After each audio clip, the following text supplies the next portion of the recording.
പാലക്കാട് മരം മുറിക്കുന്നതിനിടെ കയർ കുരുങ്ങി തൊഴിലാളിക്ക് ദാരുണാന്ത്യം. കരിമ്പ എടക്കുറിശി സ്വദേശി രാജുവാണ് മരിച്ചത്. അരയിൽ കെട്ടിയ കയർ മുറുകിയാണ് അപകടമുണ്ടായത്.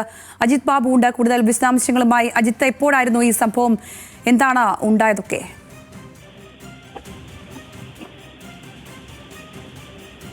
സംഗീത പ്രാഥമികമായ വിവരങ്ങൾ മാത്രമാണ് ഉള്ളത്. അതായത് ഈ കരിമ്പ എടക്കുറിശി സ്വദേശി രാജു ഇത്തരത്തിൽ മരം മുറിക്കുന്ന സാഹചര്യത്തിനിടയിലാണ് ഇത്തരത്തിൽ ഈ ഒരു മുറിക്കുന്ന ഒരു കഷ്ണം അദ്ദേഹത്തിന്റെ ദേഹത്ത് മുട്ടുന്നത്.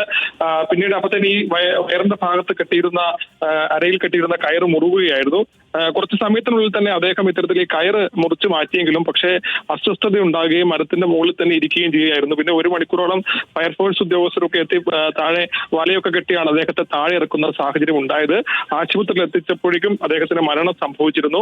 എങ്ങനെയാണ്, എന്താണ് സംഭവിച്ചതെന്ന് ഉൾപ്പെടെയുള്ള കാര്യങ്ങൾ ഇനി പരിശോധന നടത്തേണ്ടതുണ്ട്. ആന്തരികമായ എന്തെങ്കിലും തരത്തിലുള്ള പരിക്കുകൾ ഉണ്ടായിട്ടുണ്ടോ, അതാണോ ഇത്തരത്തിൽ അദ്ദേഹത്തിന് ശാരീരികമായ അസ്വസ്ഥതകൾ അതിനുശേഷം തോന്നാനുള്ള കാരണം എന്നുൾപ്പെടെയുള്ളത് അറിയേണ്ടതുണ്ട്. ഏതായാലും പോസ്റ്റ്മോർട്ടത്തിന് ശേഷമാണ് ഈ കാര്യങ്ങൾ പൂർണ്ണമായും അറിയാൻ കഴിയൂ. ദാരുണമായ സംഭവമാണ്. അദ്ദേഹം മരത്തിന്റെ 2 ശിഖരങ്ങൾ ചേരുന്ന ഭാഗത്ത് ഇരിക്കുന്ന സാഹചര്യമായിരുന്നു, കിടക്കുന്ന സാഹചര്യമായിരുന്നു ഉണ്ടായിരുന്നത്. അവിടെ നിന്ന് പിന്നീട് ഫയർഫോഴ്സ് ഉദ്യോഗസ്ഥർ ഉൾപ്പെടെ എത്തിയാണ് അദ്ദേഹത്തെ ആശുപത്രിയിലേക്ക് എത്തിച്ചത്. ആശുപത്രിയിൽ എത്തിയപ്പോഴേക്കും മരണം സംഭവിച്ചിരുന്നു. സംഗീത. ശരി അജിത്.